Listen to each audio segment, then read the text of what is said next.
You're listening to the Grit to Growth podcast. Real talk with real business owners and professionals who built their freedom the hard way and now want more time, money, and impact. Welcome back to the show, everyone. My guest today is Kelly Ewart from Spearfish, South Dakota. Kelly is an Hello. entrepreneur. Thanks, Kelly.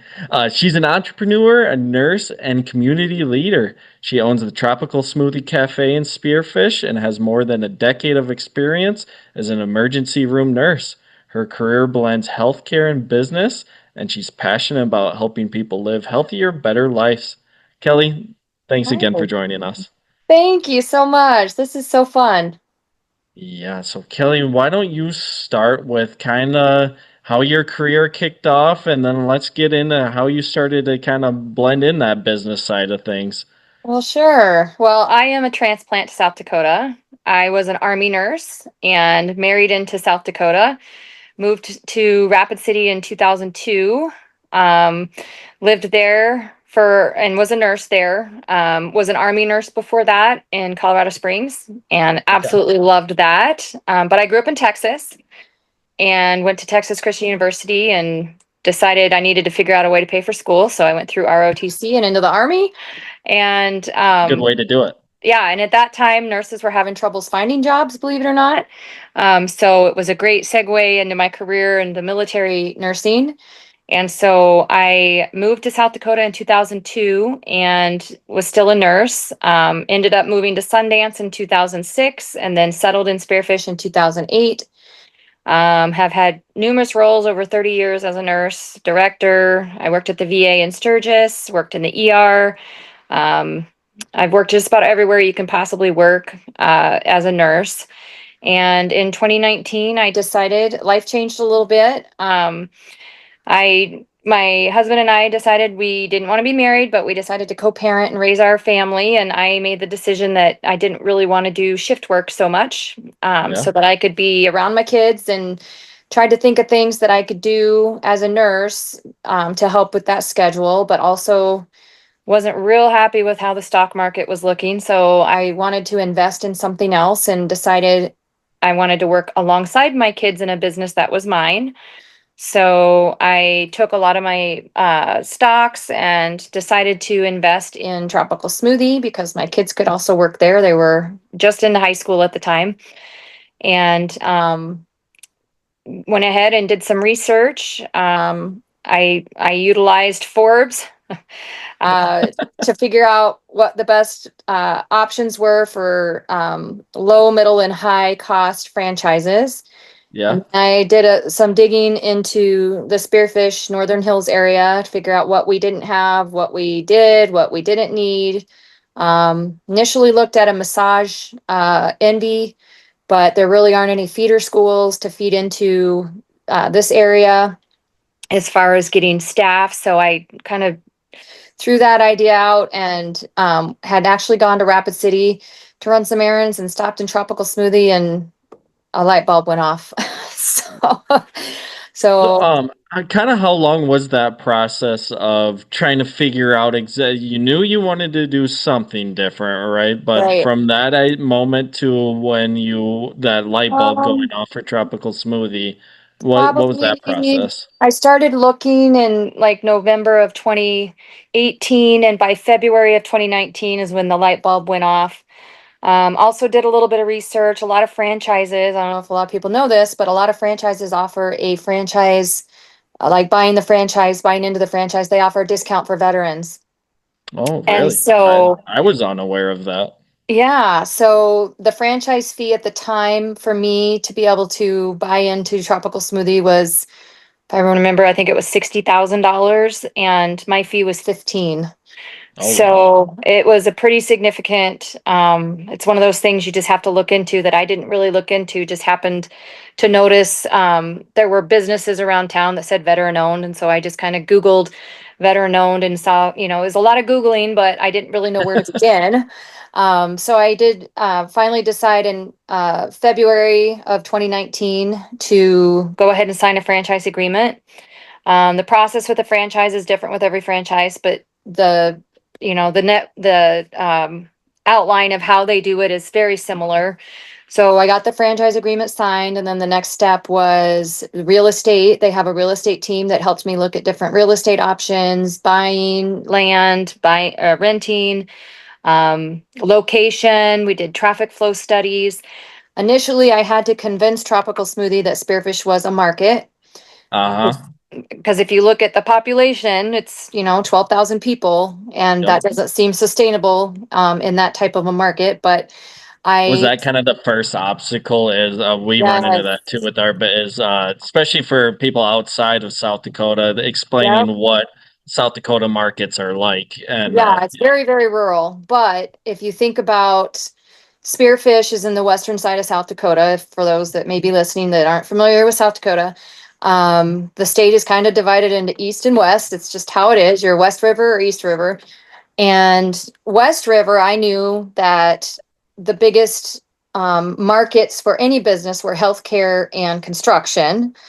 And a lot of people were wanting to move and retire in this area. So when I did the traffic flow studies, I also went one step further and met with the Spearfish Economic Development and had their team help me find data for like travel to the area for hospital. We are the only hospital other than Pine Ridge that delivers babies other than Rapid City.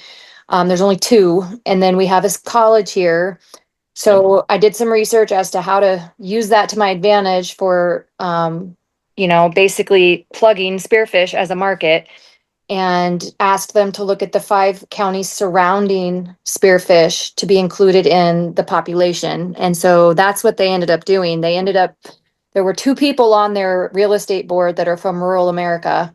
And basically they were like, we've lived in Orlando or Atlanta for this long, but she's right. That's how it is in rural America. If there's a Walmart, everybody from all around goes to the Walmart and have their babies or have their medical procedures or their appointments, and they run their errands. And so a big thing was the college, the hospital, of course, the medical care. And then the fact that we are right on near the border into Wyoming. So we do have a market that extends into Wyoming. It extends into North Dakota, parts of Montana, for people that actually come to this area for entertainment, for sports, for healthcare, for shopping, all of those types of things. And so it only took them about a week to decide that I was correct and that we were a that's market. pretty good. Yeah, I would have expected longer. Oh yeah, it was pretty exciting. I was really excited. So then we were able to move forward with the real estate, which South Dakota overall, our real estate has, especially Spearfish area, Northern Hills, has lived in a bubble. We haven't felt, the housing prices have, since I've lived here since 2008, they've never really gone down. They've always kind of maintained or kind of been inflated. And so it was difficult at first to find commercial property just because there wasn't as much of it in this area. And one of the biggest things I researched was having a drive-through or not having a drive-through. And in my research, I found that having a drive-through increases your revenue by 25 to 30%. So then I was only looking at places where I could have a drive-through. So ended up having a neighbor that had a building that he had 4 spaces. The very end space where a drive-through could be was actually going to be an Arby's. They were going to relocate from their current position, but they had some restructuring within their company, and they basically decided not to move forward with using that space. So I asked the landlord, who is a friend, I asked if he offers any discounts for veterans, and he did. Because if you don't ask, the answer is no. Yeah, that's a very important lesson for everyone right there. Yeah, if you don't ask, the answer is always no. And if it's no, it's no. But a lot of people are actually insulted if you don't ask the questions. So I just learned to ask the questions. And so I think it's just probably tenacity just throughout my life. My daughter had a really rare muscle disease diagnosed at age 2. We had to get healthcare out of the state. I had to do a lot of advocating for her. I had to do a lot of medical claim questions, and that's where I learned if I don't ask, the answer is no. Right there. Yeah. So I think just having that tenacity from my experience as a healthcare worker, and obviously the issues that I had with my daughter, who, by the way, is in remission. She had myasthenia Good. gravis when she was 2. She's in remission. She's a freshman. She's doing great. You wouldn't even know looking at her, but I think it just builds the grit. I guess if you want to call it grit, it builds the grit. Your life experience builds the grit. So I ended up going ahead and finding a location. And the next step was they basically have a construction team that walk you through every single aspect of building out a franchise. Because I did not have a lot of experience, I went to the South Dakota CEO, which was an amazing resource. They had an office at Black Hills State, but I actually drove to Rapid because they could get me in sooner and started working with them. They helped me write my business plan. I'd Beautiful. never, ever done a business plan in my life. Ask me how to do a care plan as a medical person, I'm on it. But a business plan, I had no clue. The terminology Very was often not, those are two different yeah, people, right? It's a yeah, whole different mindset to be yeah. thinking of. I mean, just the lingo, the terminology, like all of that stuff. I'm a business minded person, but I had never run a business. And so I met with them, got my business plan, and then the next step was starting the financing. And all of these things kind of happen like simultaneously in some instances. The construction team was already starting their process while I was working on the SBA loan. That in and of itself was grueling. Like I literally am pretty sure I had PTSD from that experience. It was really, really hard. I have no experience owning a restaurant, so I could not find a local lender who would have the faith in me that I could do Yep. it.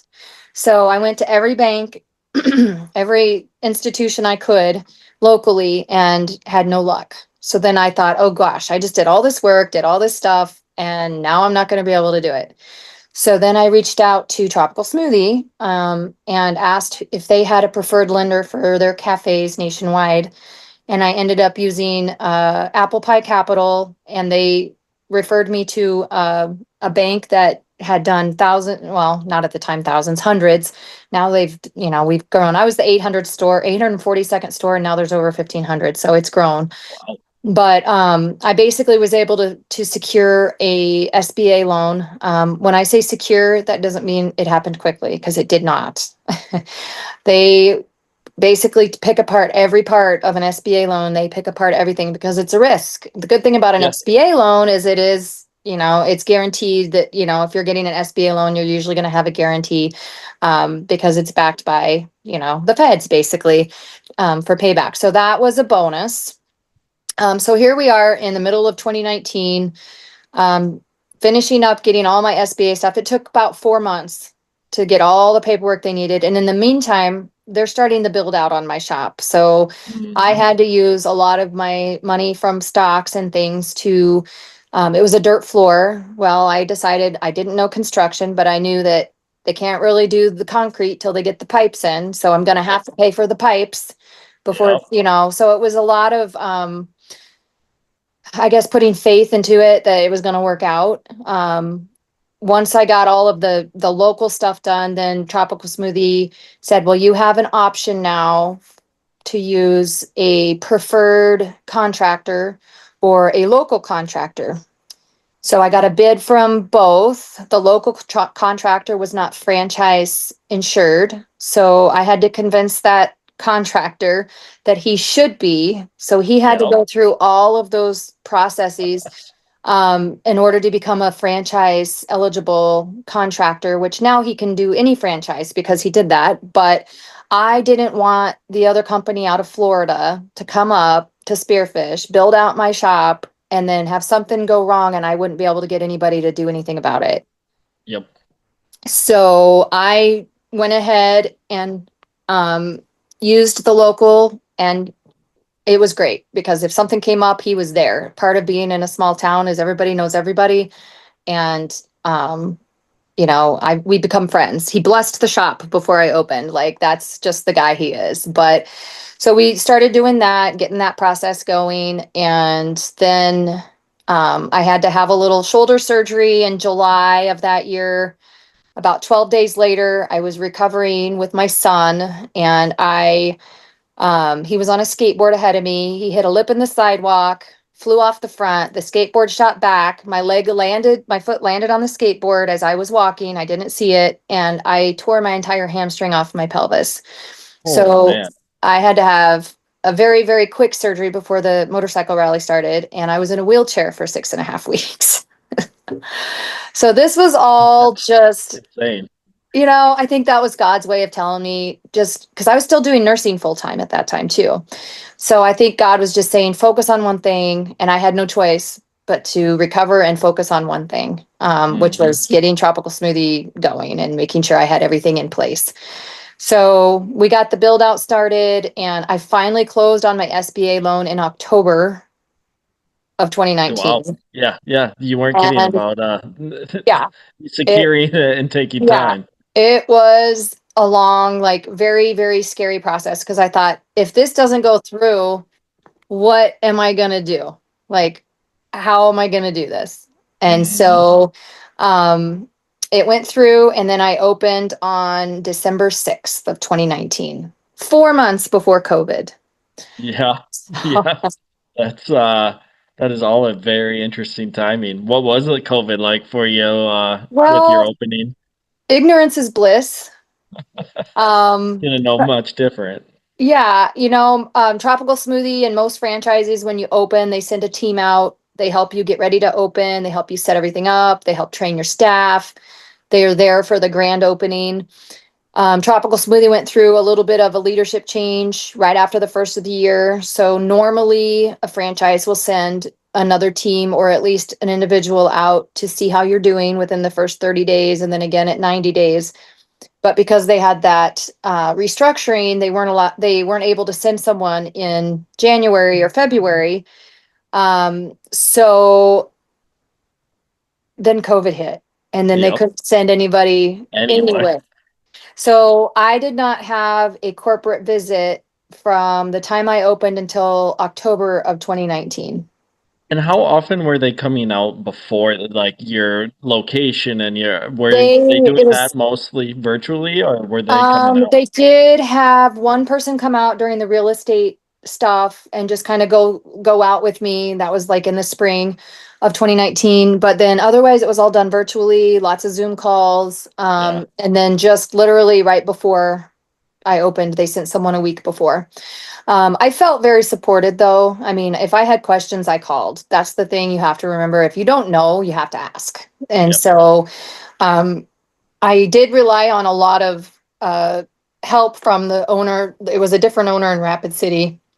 And I felt very blessed because he could come up from Rapid, and I went down and visited his stores. He showed me some pointers and how should I build this and make sure to don't forget this. And he came up a couple weeks before and helped with getting a security system installed and all the things that I knew had to be done, but I didn't know when to do them or what order to do them. I did have a lot of business owners and friends in the Northern Hills and in Rapid reach out and give me tons of advice on what to do, what not to do. Um, the owner at the time in Rapid had cut a lot of corners with what the blueprint was that they got from corporate, hired his Yep. own drafter instead of an architect, hired his own, attorney that's a friend instead of a labor law attorney that specializes in franchises. I did not cut any corners. I did everything like they said to do it, because I didn't want to have the liability of not doing just like they said, since I was new to it. And Mm. so I'm so glad I did that, because he did have troubles off and on over the course of owning that business, with his flooring not being done properly, and the architect, or the drafter, it wasn't even an architect, didn't do something properly, and he had to replace his whole floor. And so Well, a I lot of I times was. those are national contracts, right? And the reason why you're able to get certain things is through Mhm. the franchise, right? Yeah. The biggest problem though is they have national contracts, but if you don't have a vendor in a rural area, then it's up to the franchisee to find one. Oh, And okay. so I did reach out to some other friends of mine in Rapid City that had franchises, and asked who they used for their legal advice and writing the handbooks. And I even had the same person. I had that lawyer basically picked and on my side, ready to go by March of 2019, because I had to have him review my landlord agreement and all of that stuff, because I could read it, but I didn't know if there was red flags there that I should be looking at or the wording was right. And so I relied upon the professionals and didn't cut corners with that, because I just figured I couldn't afford to cut corners, because that would be like the blind leading the blind if I didn't do it just the way they said. Yep. Yep. So that's how I did that. And it was great. I mean, a lot of my friends, I grew up in Texas, remember? So my friends from Texas were like, what the heck are you, why would you build a tropical smoothie when you have blizzards? And I said, Yeah. these people are crazy. They will wear shorts and Birkenstocks when it's 20 Mhm. below. It doesn't matter. And when we finally did open, we had the night before, we were giving away 50 free cards that had smoothies for a year, 52 smoothies for the first 50 people. And we had people camp out the night before, and it was like minus Oh, yeah. 20. I think there were 300 people that camped out. I stopped in and saw them, and some other people took pictures. They were playing guitars. They had propane heaters. They were taking turns going to their cars. It was it was insane. Like I Never knew, underestimate the power of free, right?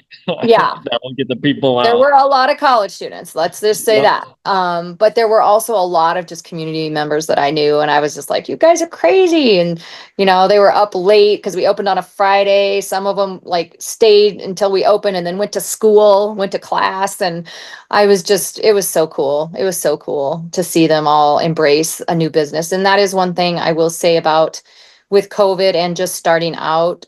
I think most cities are pretty, accommodating and welcoming, open arms, but rural communities, they really do embrace new things. And if you're a part of the community before that, which I was, that makes a huge difference in a rural setting. A lot of rural communities they don't open their arms as much. If somebody just comes in, they're not integrated into the community. They're not, Yep. productive members of the community.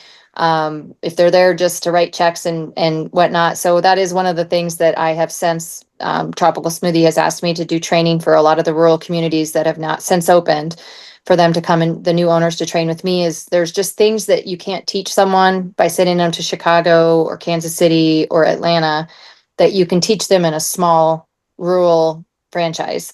And so that's been really fun for all these new shops that opened in Watertown and up in North Dakota and Bismarck. That gal came down and spent a week with me, and it's been really cool to see the brand grow. That's fantastic. So what would you give someone who, they're in a career, maybe they're pretty happy with it, maybe they want to stick with it, and they want to make the leap into entrepreneurship like you did? What is a piece of advice you'd give them? The biggest advice is there's no such thing as a stupid question. Especially if it's a career field that you're not used to.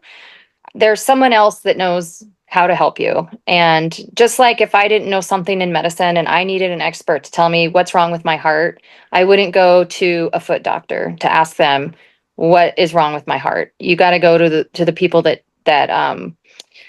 have the questions. Use your resources, using the South Dakota CEO and going and getting help with my business plan, and networking with the small business networking and women's groups and just general groups.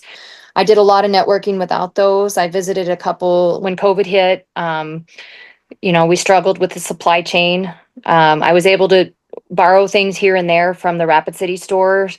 But if I wasn't getting stuff on my truck, then they probably weren't getting stuff on their truck, because we have the same Yeah. supplier out of Lincoln.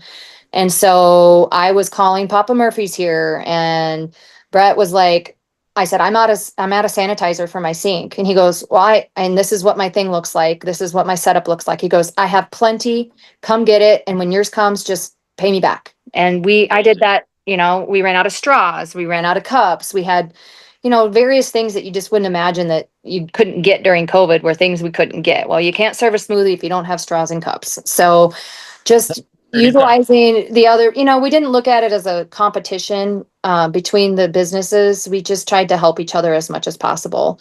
And the community was awesome. They had days of the week where they would just go out to eat with their family or go get food, and they would take turns going to all the different businesses in town just to try to help the businesses stay open. We were blessed in the sense that we were an open state, but for the first 45 days, we did have to close our lobby. Tropical Smoothie dictated initially that we have to follow closing, and the nationwide recommendation from Tropical Smoothie was you close. Really? I'm glad we had a drive-through. Once we got about a month and a half into COVID, then they said, okay, now you can rely on your local and state government. And so luckily for us, we were closed as far as the lobbies, had to have the tables 6 feet apart, and, you could only have a certain number of people. And we did abide by that. But it got to the point where, we didn't have third-party delivery. We didn't have DoorDash. We didn't have Uber Eats. We didn't have any of that in Spearfish. We only have really DoorDash now, but we didn't have any of that until September of 2019, or I'm sorry, September of 2020. Okay. So we were relying that drive-through, man, hindsight is 2020. Having that drive-through No made a kidding. huge difference. But Yeah, good thing you did the research. It paid off in more ways than just that, yeah, huh? well, God was watching out, I guess. Someone asked me how I got through COVID. I said, I don't know. I think it's like a family that has twins for their firstborn. They Yeah. don't really know what they're doing, but as long as the babies are alive at the end of the day, they don't know any different, and you just get Success. through it. And so I just told my crew, I'm going to make sure that I take care of my people, I do the day to day, and I'm present. And so I was still a nurse at the time. I was only like part-time at the VA, but I was basically full-time because they were having trouble getting people hired because of the whole COVID thing too. And I did that for another 2 years, and then finally was like, okay, uncle, this is too much. I need to be present at the shop. And my son was graduating, and I just felt like, oh, wait, I did this to make my life better and easier. I can't put my hands in all these different barrels and put all these hats on. I need to just focus. And so that's kind of what I've done since then. Fantastic. Well, what's kind of on the horizon for you then in the next year or so? Uh, Anything Um, business or personal wise? yeah, I mean, I think the biggest thing that I've really like relished in with owning this business is just the support to the community and the support from the community. I do so much sponsoring, and um, I hire special need adults from the Northern Hills Training Center because they deserve to have a work life and have something that they can have as their own. And I think it's really valuable for my young 14, 15, 16-year-old high schoolers to work alongside some of those special need adults to see that, maybe you didn't want to come to work after school because you had a long day, but these guys want to come longer and they can only come an hour because they have different abilities than you. And so that's been really cool to do that. As far as the business, I'm gonna just keep doing what I'm doing. I did have a struggle for a while with hiring adults. I couldn't find adults to work during COVID because a lot of people could get unemployment and make more than Yep. working. So I changed my hiring strategy and said, okay, these 14 and 15-year-olds are eighth and ninth grade. They're going to be here for 5 years. I'm just going to have to be super flexible with their schedules. And when they have football, they just won't work, but the basketball players can work. And when the basketball players go, then the football players come back. And I just restructured my entire labor network at the shop to keep those people. And I still have crew that started out as freshmen and sophomores in high school that went off to college, but they still come and work for me when they come home for the summer. And I love knowing that I know a lot of their parents, and I can say, hey, I noticed your son or daughter's struggling. Are they doing okay in school? Maybe they should, they can have a week off, and I've got enough crew kind of on standby if I need them that are in different sports, but if they see there's a need, they'll pick up. I just had to restructure my staffing. I didn't have to hire anyone. I mean, I really have retained my people, which I think is a pretty big feat for a business. I Yes, mean, it is. turnover is one of the biggest expenses you have, and training, of course. Yeah, you're occasionally going to have someone that you can just tell it's not for them, or, they have to move or whatever, they move off to school. But for the most part, I value my crew so much because you invest so much into them, and they know that, my life savings is this shop, but I also Yeah. work it. I don't just say do this, do this. I work it as well. I'm still doing nursing. I work for the sheriff's office. I do blood draws for Lawrence County and Spearfish for DUIs, and I do that. Obviously, that's just whenever they need it. It's usually in the middle of the night, but I enjoy doing that. When I left the hospital, I needed to do some things that still allowed me to keep my nursing license active, and I still enjoy that. And I started in January working at IV Infusion Center in Spearfish that a friend of mine opened, and another friend had recommended her to call me because I do have somewhat of a flexible schedule. That's the thing about a business like this is I can do the business, and it is now at a point, I'm almost 6 years in. Probably in the last 2 years, it's been at a point where it is somewhat self-sufficient because I've trained the people well. I've got good managers, but I also do go in and I do work. Yes. And but I don't have to be there all the time. The first 1 to 3 years, you're going to question yourself, what the heck was I thinking? I, of course, did that even more because of COVID and my injury and all the things. But you do get to a point where you do have that flexibility. It doesn't happen overnight, but your sweat equity that you put into it is so worth it at the end. I plan on keeping my tropical smoothie for a long time. People have asked me why I don't open one in Gillette and why I don't open one in Casper. And for me, the biggest reason is I'm a one-man show right now. And I would feel like I would need to be physically present there because I do think being a working owner is valuable. So the only way I could ever, the only way I would ever be able to do that is if I had a partner or someone that lived in that community that I knew would be a presence there. I don't think I would do it. A lot of people do it that way. My friends that have opened the places in South Dakota, but they have a partner with them or they have a spouse, and I don't. So I know myself well enough. I'm not a micromanager. I learned that very, very early on in my military career, not to micromanage, but I want to be part of it. And I think it just gives it a little bit more value in a small town. If I bought the one in Gillette and I didn't live there, but I owned it, I don't know that it would do as well. Yeah. So yeah, up to your standards, and I totally 100% get that, and maybe it would do okay, but it would still wouldn't be to your standards, and that's what matters the most. Yeah. As far as anything personal, someone asked me, like, actually someone on the city council here, I ran for city council the same year I had that horrific injury, and I didn't make city council, but in hindsight, I'm glad I didn't because I was not able to. More to the plate. And then I saw COVID happen. I'm like, I'm really glad I didn't do that, but no. But someone said, hey, you should run for mayor someday. I'm like, hey, it's in the back of my mind. Maybe someday I will. But definitely see it. Yeah, everything I'm learning right now with the business and just in my personal life and also my nursing and with my kids, and those are all things you can take into a role, such as, being on the city council or running for an office that's local. I tell my crew all the time, you don't have to be patriotic just going in the military. You can be patriotic by getting involved in your community, by, your local government is more important, really, truly, than your national or even state government. Because the changes are going to happen that you see and affect you at your local government first. And so, but my crew laughs because I give them advice all the time. I tell them, we're making smoothies, we're not saving lives. But sometimes I wonder, because some of those people that come in there really want a smoothie. Yeah. But I tell them there's three things. The three things that I've taught my kids' dad and I, and the people that know me, the three things that I've taught our kids, that we've taught our kids, and that I teach my crew is if you do these three things in life and with my business, the same thing: be honest, work hard, and be kind. If you do those three things in every single aspect of whatever you're doing, you will have success with it. It may take a little time before you realize how successful you are with it, but just being kind, working hard, and being honest. And if you can do those three things, you can succeed in anything. I think that's a great place to leave off at.